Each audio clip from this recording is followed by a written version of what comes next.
Hello and happy World Salamander Day. I am Save the Frogs founder, Dr. Carrie Krieger, and it's great to be here. Hey, this is the final presentation of the inaugural World Salamander Day. Hopefully, this keeps on going for many years, and we get who knows, hundreds, maybe even thousands of presenters and salamander educators and salamander conservationists going out there into the world or into the internet and sharing the love of salamanders and the knowledge of how to conserve them. And one way to do that is to keep them from getting hit by cars. And I've had a long interest in protecting amphibians from roadkill.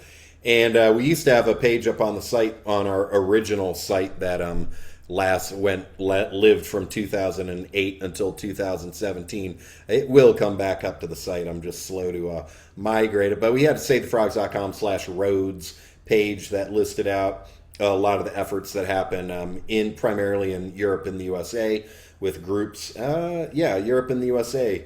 Groups going out there and helping amphibians cross the road or putting up signage, building tunnels, helping with, hey, maybe even overpasses, underpasses, and speed bumps, all kinds of ways that we can educate humans about slowing down on wet nights and otherwise helping the amphibians across the road. And one of the main groups that has been on my radar for, I don't know, maybe 5 years. You can tell us how long you all have been around, but I've known about you for maybe 5 years or so, and always want to get up there to Petaluma to come out and save some newts with you, and maybe not even maybe, we'll make that happen, and we'll organize a Save the Frogs Chileno Valley Newt Brigade event. So Christyne Davidian is here, longtime volunteer newt saver and Chileno Valley Newt Brigadier.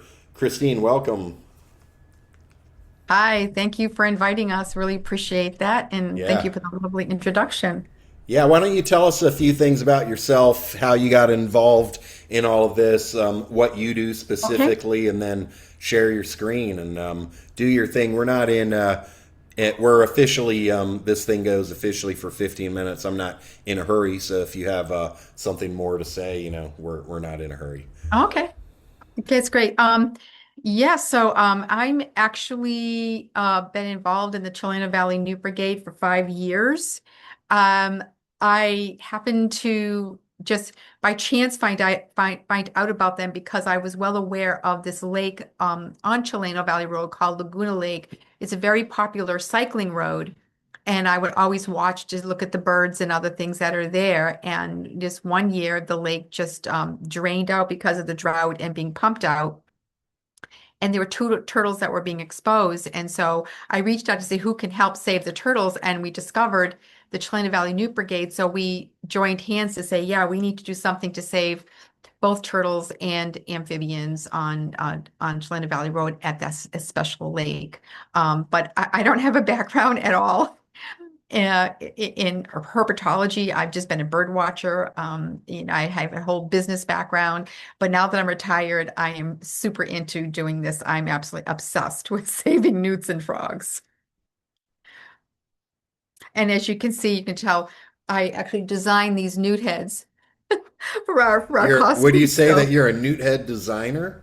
I'm a newt head designer. Okay, I like that. And you are Exactly. those like by hand or they're designed I did somewhere or these, what? yes, I did these by hand, but I just recently, as of today, just got 3D printed heads that I'm going to be working on. So now I don't have to do them by hand. I started out with, an Easter egg and then Yeah. newspaper and all that kind of stuff. So we use them for our Petaluma Butter and Eggs Parade, which is every year in April.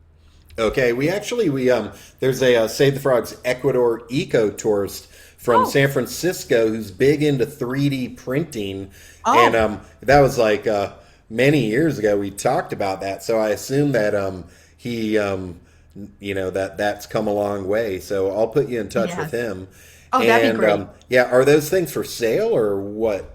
Oh gosh, no, no, no. These are to wear for again for parades. We're going to start wearing them at tabling, and I'll show you a picture where we actually We petitioned for $1 million for wildlife crossing with the Marin County Transportation Authority. So we went Yes. dressed in Oh, costumes. So yes. we're going to use Now it for that something took fundraising. place on Thursday. Were you there on Thursday? That was the last meeting a month ago. Before that, the beginning of March, there was another meeting as Okay. well. And that's where most of us went to. And I'll show you a picture of our whole group that showed up. It was like the biggest group that ever went to this Transportation Authority board. Well, yeah, So I'm impressed. You guys, I know we've done campaigning and getting people to show up at public hearings, which is usually a lot of fun and educational for everyone there because usually no one there knows anything about amphibians. And if you can get a whole lot of people to show up, that's really awesome. And I know yeah. photos of newt suit people gets Yeah. people active. If you ever want to make a frog suit or anything, then definitely let me know. And if Okay. you ever sell newt suits or something, maybe we could sell some to raise some money for the Oh, newts. So wow. yeah, Okay. you Well, it's never know something. who's out there. Yeah. Are you from New England originally? Why can you tell from my A accent? little bit, yeah. I'm from Worcester, Massachusetts, and Worcester That's what has I was thinking. I was thinking its own Boston. special accent in Worcester. Yeah. Okay. Yeah. Worcester. Worcester with a WORC, not Worcester. Worcester, but Yeah, we I've actually been there. pronounce The it Worcester Centrum. Worcester. Worcester Centrum. Woosta. Yeah. Worcester. All right. Cool.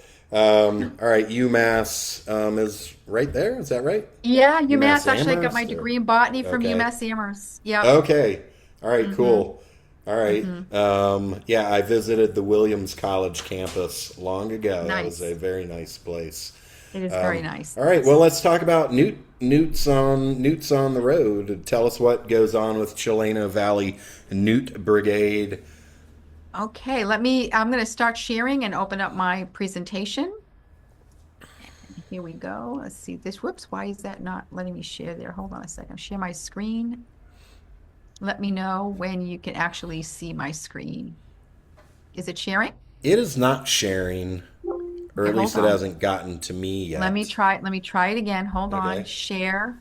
There you go. Okay, here we go. It's And let me get it. loading, so just give it a second and then hit the, if it's PowerPoint at the bottom right, I'm there's going to a go in make it full presentation mode. screen thing. Yeah, get There rid of you that go. layout there. Hold on. Yep. Hold Bottom on. right under where it says This, slideshow. there we go. That's it. Okay, here we go. We're Okay, good. I'm representing the Chileno Valley Newt Brigade, and we protect rites of passage for newts and other amphibians. It was founded in 2019, it was discovered by accident by our founder, Sally Gale, who one day was riding along the mile stretch of Laguna Lake on Chileno Valley Road and saw all this orange mush all over the road, got out of her truck, and they looked and they saw like dozens and dozens of dead newts. And that's what began the process of getting the Chileno Valley Newt Brigade established.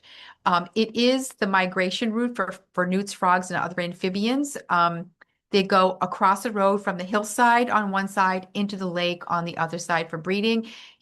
Over here's a picture of an adult California newt. Here's how small the little juveniles are, and we always size them with the penny. And then unfortunately, here's just a picture of the actual roadkill. We are a voluntary group of citizens dedicated to preserving the newts and other amphibians and as many native species as we come across. And we actually usually have at least about 100 plus volunteers every single year that come out to help us in the evenings. This is what the Chileno Valley area looks like. This area right in here is Laguna Lake. This is Chileno Valley Road. And right across is this mountain area. So they go up into the hills, in the spring, all the way through the summer. And then in the fall, when it starts to rain, they cross over the road and they go into the lake area to breed. So this is actually quite a beautiful area. And this is actually one of the only natural lakes, I believe, in Sonoma County. Here are what we save. Let me see, I'm going to move this around here just a minute. Okay, so we save the ones at the top are the ones that we really feel are very important to save. Of course, California newts, which are endemic to California, rough skin newts, which are they go up through Oregon and Washington. we are now discovering dozens and dozens of endangered red-legged frogs, and we're going to talk about that a little bit later.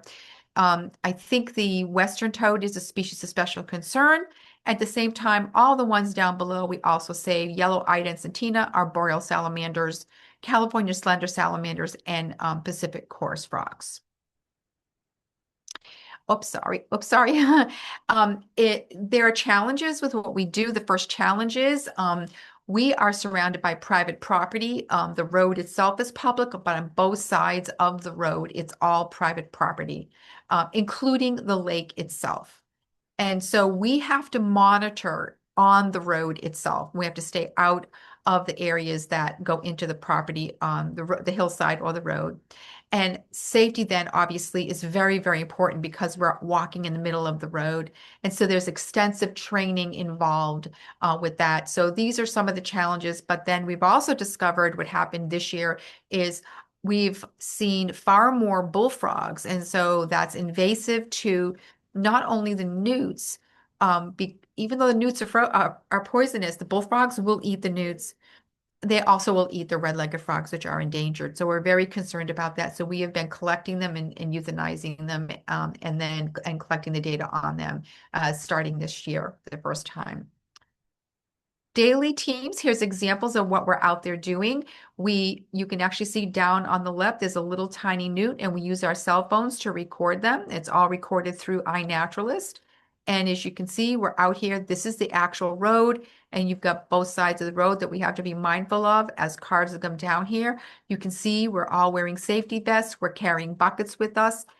And it's very, very dark at night, so we have to have high intensity flashlights while we're working. And as you can see, we work in groups. As you can see, this is a group of 3 down below, but this is a good example of how dark it is. There is actually no lights on the road whatsoever. But you can see on the bottom left here, we're a really fun group of people. We love what we're doing. So this is what we do. We start out every night at around dusk from October to March when the rain starts. And sometimes we've seen them come out as early as late September when it rains. We have different teams and captains with 10 to 12 volunteers per night. That's every single night.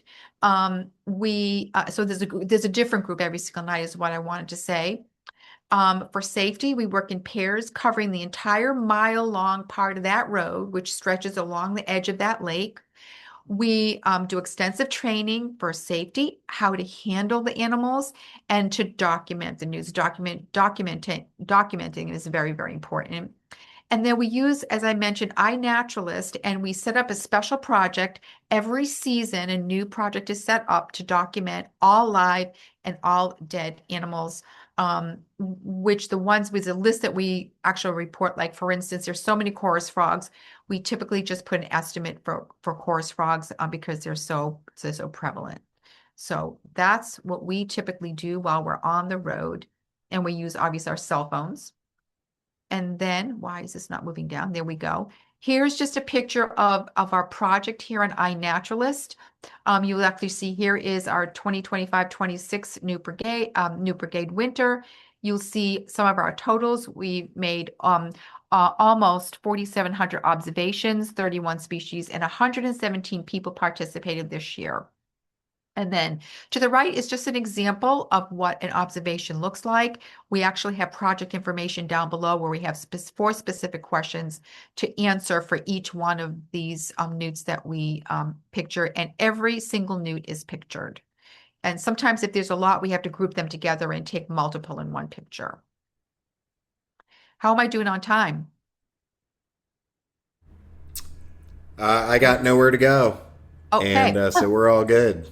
Okay, so here's a recent statistic that shows starting from 2019 from the beginning all the way to the end of this year, you see a vast difference in volume on our seasons. And so obviously, as we're saying, dead is the orange color, green is the live, and then the percentage of showing how we're doing in saving them.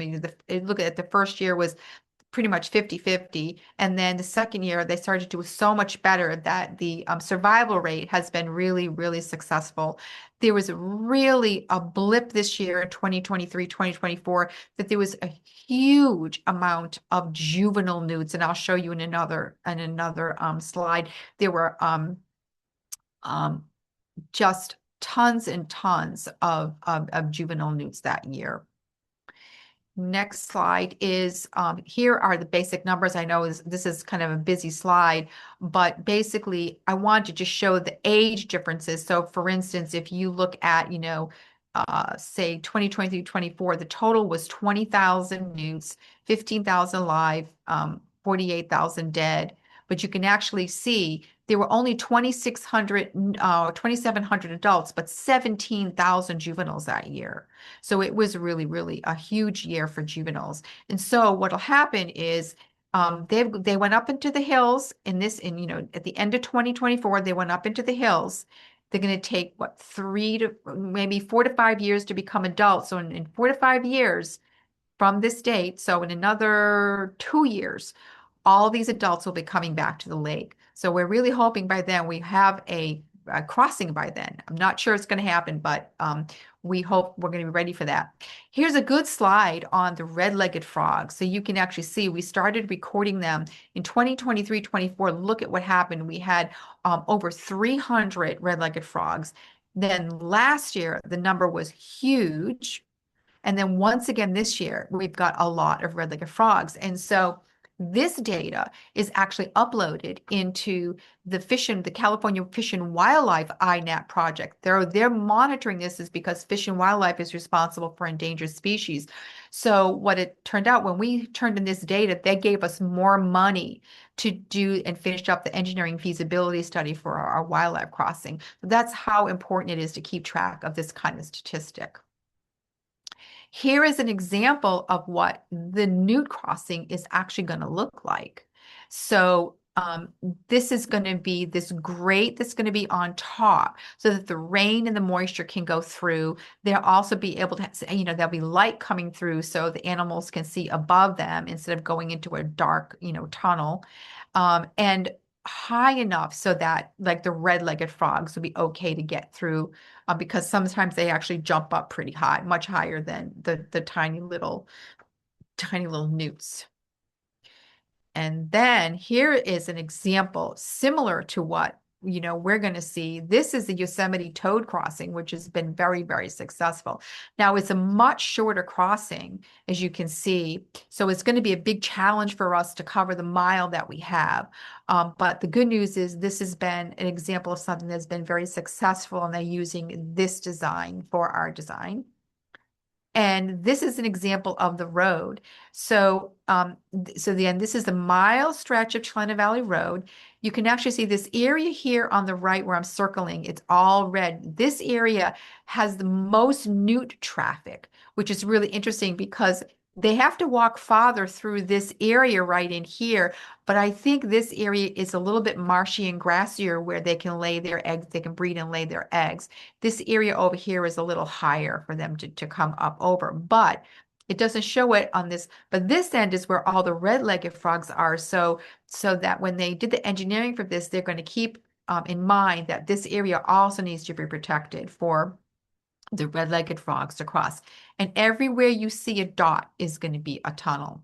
So this is an example of covering the entire road. So we're hoping that that is what we're going to get.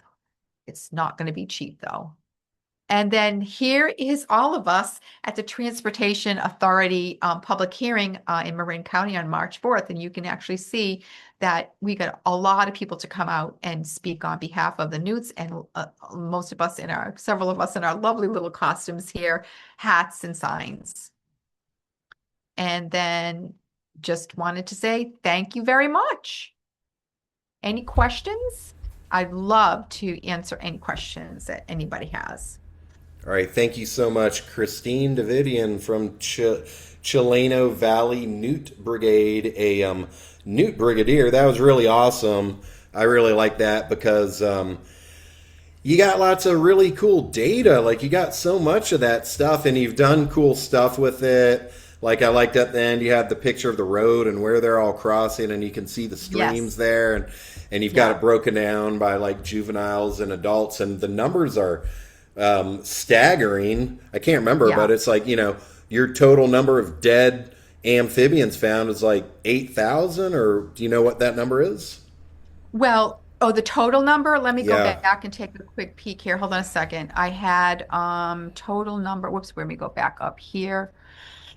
Total number overall. Wait a minute. Let me see. That's just, I would have to add up all the columns here, though. The columns aren't added up. Total Well, season. it's an It enormous is number. it is a huge number, and Yeah. especially the one year where we had so many juveniles, there were over, almost, 4,000 dead, Yeah. juveniles that year, which is really, really Yeah. hard to find them. And So it could yeah. be that if you go back before there was a lot of traffic there, that's how it could have been every year. Like or even more Oh, than oh, that.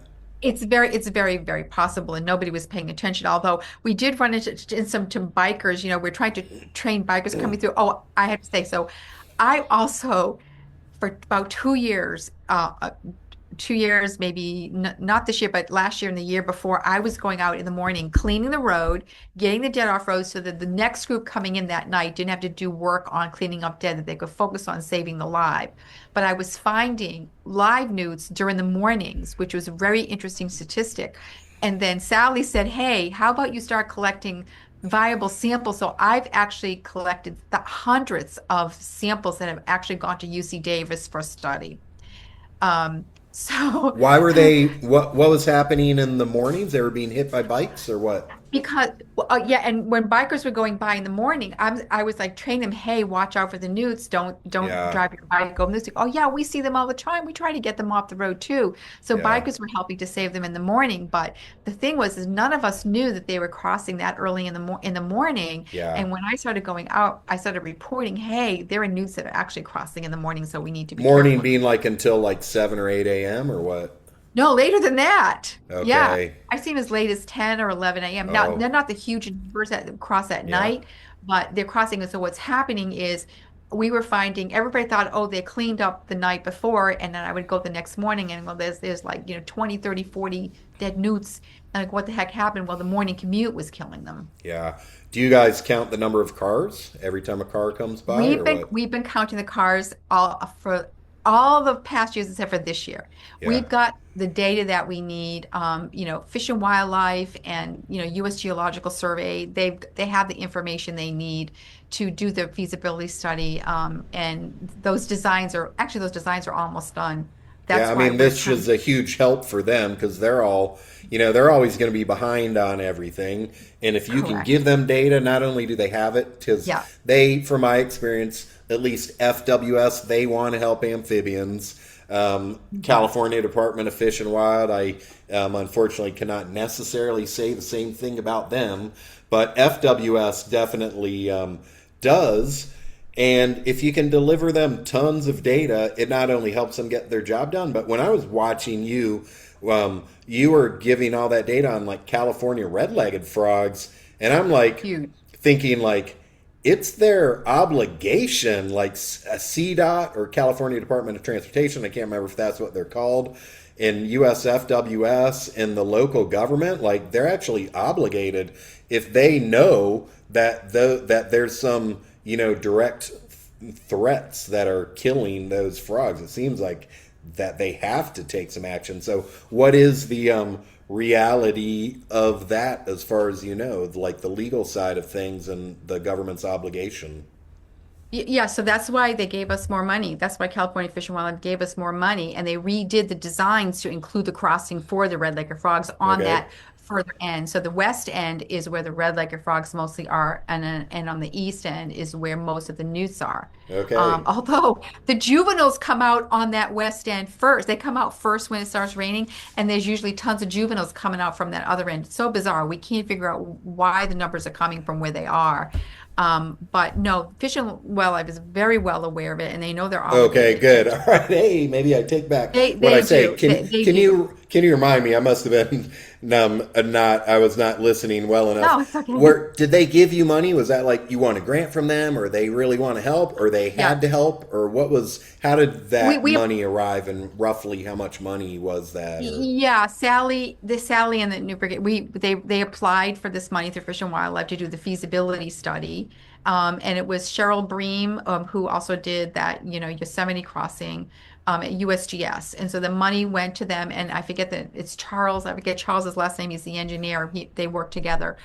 So they gave us, I think, originally like $70,000, something like that. And then when we started giving the numbers of the red-legged frogs, they went, oh my God, and they gave us another 40 or $50,000 yeah, to re-engineer to include the red-legged frogs. crazy. And again, that information is all in iNaturalist. In the It's in the what's the name of the here? Let me get you the name of the iNaturalist site where it actually goes into. All right. But everybody's totally aware. The thing is, the county, the county is the one that we need to get the permission for because it's a county road. Yeah. So, we're just going to have to work and fight with the county in order to Yeah. help get that money. So it's a Why do you California think? national. Why do Yeah. you think that they are? Let's call it anti-road assistance. I don't think they are. It's just this actual Measure AA that we tried to get the money from. They came back and said they felt like it was actually earmarked for other types of things on a road, not for like an enhancement to a road, like But is a it for wild. wildlife or what is that AA money? It apparently is not for It's wildlife. just It's for money for roads, improve the roads. general money for roads, Yeah. right? Exactly. So Well, we they tried to want the roads to be petition. safer, probably, right? You can You let them know, know, hey, we've got 10 human beings out here in the dark, and there's X number of cars. What is the average number of cars that goes by per hour when it's you're out there? yes. Oh, well, I know for Just the night, estimate. it's, anywhere from 30 to 40 a night, depending on the Yeah. night. On the A car weekends, it's every far minute or less. two. Yeah, it's not like a huge amount, but we've got a lot of truck traffic. It's very agricultural. So there's a lot of trucks and tractors, and so Yeah. they're like smashing up a lot of things, right? Yeah. So I mean, it seems like a CN safety. It's like it's a high, for whatever reason, it's a high use human foot traffic road at night and it's dangerous, so they should do something about it. Yeah, right. So, And we do bring that up to say, look, yeah, it'll be safer for everybody if there was a wildlife crossing. We don't have to be out there all the yeah, time. So CNDDB is a California Natural Diversity Database. This yeah. is where Fish and Wildlife puts all their endangered species information. So if you go into that site on iNaturalist, you can actually look up red-legged frogs, but because they're endangered, the location is scrambled. Okay. Yeah, Yeah, so we don't want that's people going fine. and Good. pulling them out. But if you think about it, it started out the numbers are really low and they gradually getting more and more. Are we helping to save them by getting them across the road and not getting smashed? You know, we could be helping to improve their population. You're saying your use of the time could be to get them across the road, or if there The were a wildlife crossing, then you could be putting that to even better use to help them. Is that so what this you're is saying? well, I'm saying this just the chart that I showed you where the Yeah, numbers were like got so big. Well, we're helping, I think personally, that every frog that we save to get across the road and not get yeah. smashed, we're helping to save and they lay their eggs and they produce more. Oh, sure, yeah. So I think we're So helping. when you have the number of live amphibians, is that like every single one that's a amphibian you have picked up and helped across the road, or what? Mhm. And they're all going one way. They're going up there, Two and they're not way. coming back anytime soon. No, they are. We have to Okay. save them both. So they come down the hill when it Yeah. rains to go into the lake to Yeah. breed. When they're done breeding, they come back out. So we Is have to that watch oh, them so both it's ways. happening on the same night. They're going both directions, but basically It they're could living be. up in the hills and they're coming down just for a night or so and they're going back. No, it's longer than that. So when it starts to rain from like about October to December, even into January, they're coming down into the hills to breed. They stay in the lake for like a couple of weeks while they're doing their breeding. They don't Yeah. just come right in. And then around February, they start coming back out after Okay. they're done breeding. And Yeah. they go, so say they come out in November. well, then those ones are probably coming back in January. If they come out in December to Yeah. breed, they're coming back in February. So Okay, they're so going both they're ways. mostly on any given night, they're usually, most of them are headed in one direction. Adults are going to head to the lake, but then don't forget, the juveniles are coming out. So when the adults are coming to breed, the juveniles are coming out to go back to the hill. And then when the adults are done, they're coming back. So this is going back and forth. Yeah. It's really hard.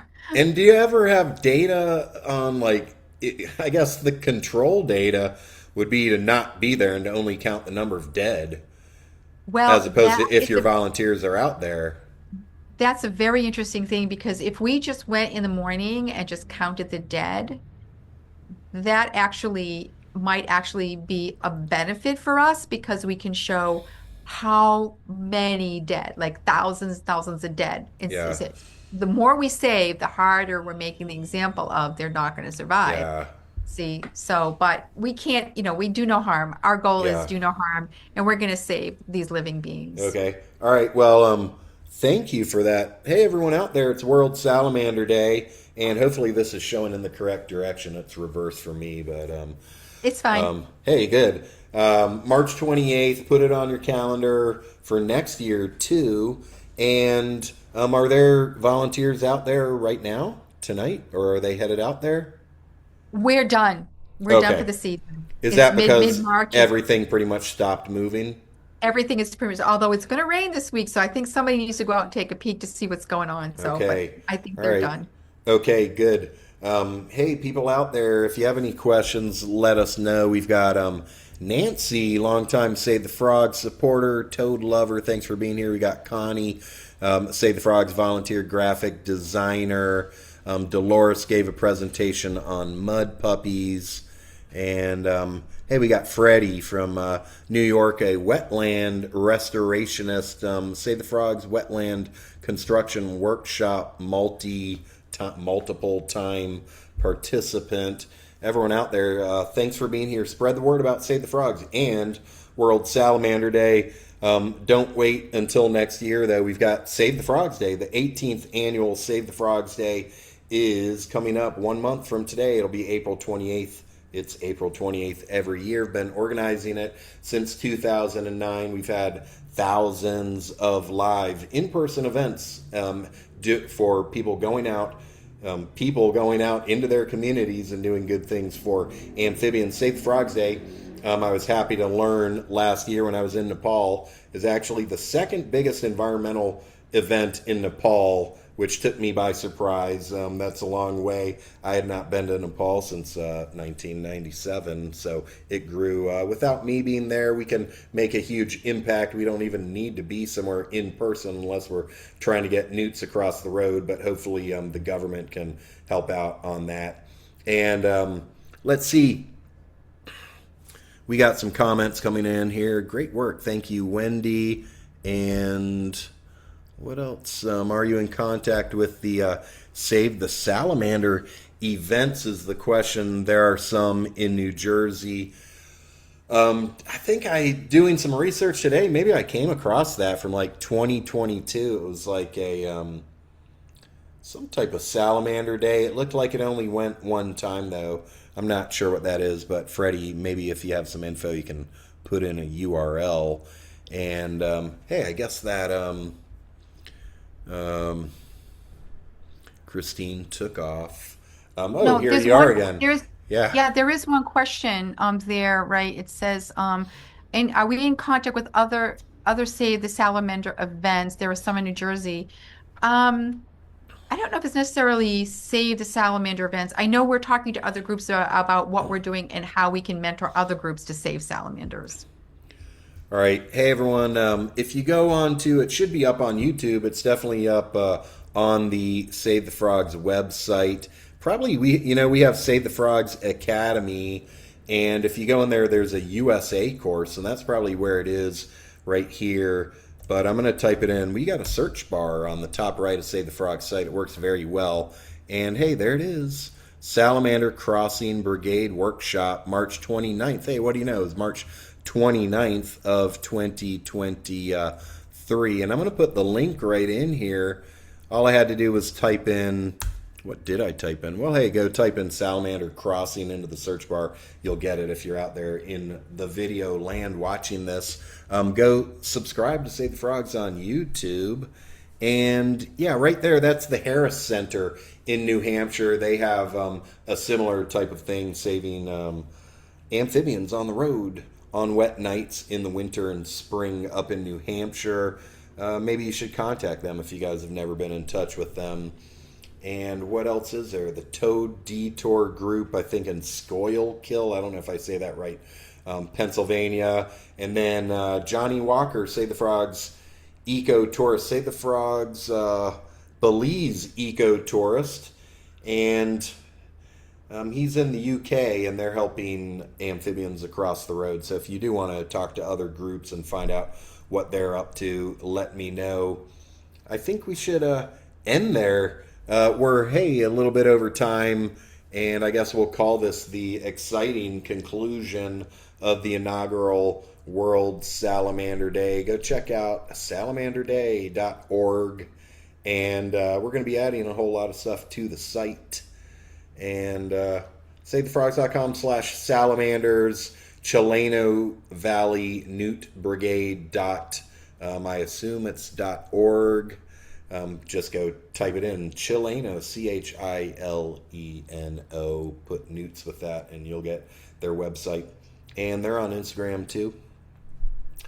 I'm going to end it right there. Let me actually, I'll say a final chance for questions or thoughts. If anyone wants to turn on their video and say anything, or turn on their audio and say anything, hey, if you learned something today, send in an email. Tell me what you learned. If you have anything you want up on the SaveTheFrogs.com website or WorldSalamanderDay.org website, comment, testimonial, thoughts, call to action, a letter of inspiration to the people out there in the world, send it in. Hey, if you're inspired to donate to Save the Frogs, SaveTheFrogs.com/donate. I'm sure Chileno Valley Newt Brigade also accepts donations, or I assume that they do. And that's it. It sounds like there's no questions out there, and therefore, let's call this good. I'm Save the Frogs founder, Dr. Carrie Krieger. I've had a great time, and I've learned a whole lot about salamanders. Hope you have too. And just checking out the final comments here. Thank you, everybody. Thank you, everyone who's been watching these videos. They're all going to go up to Save the Frogs YouTube channel. Thank you, Christyne. And they'll probably go up to Save the Frogs Academy, SaveTheFrogs.com/academy, where we have about 40 different courses on amphibians and how to save them from extinction. All right, that's it. Bye.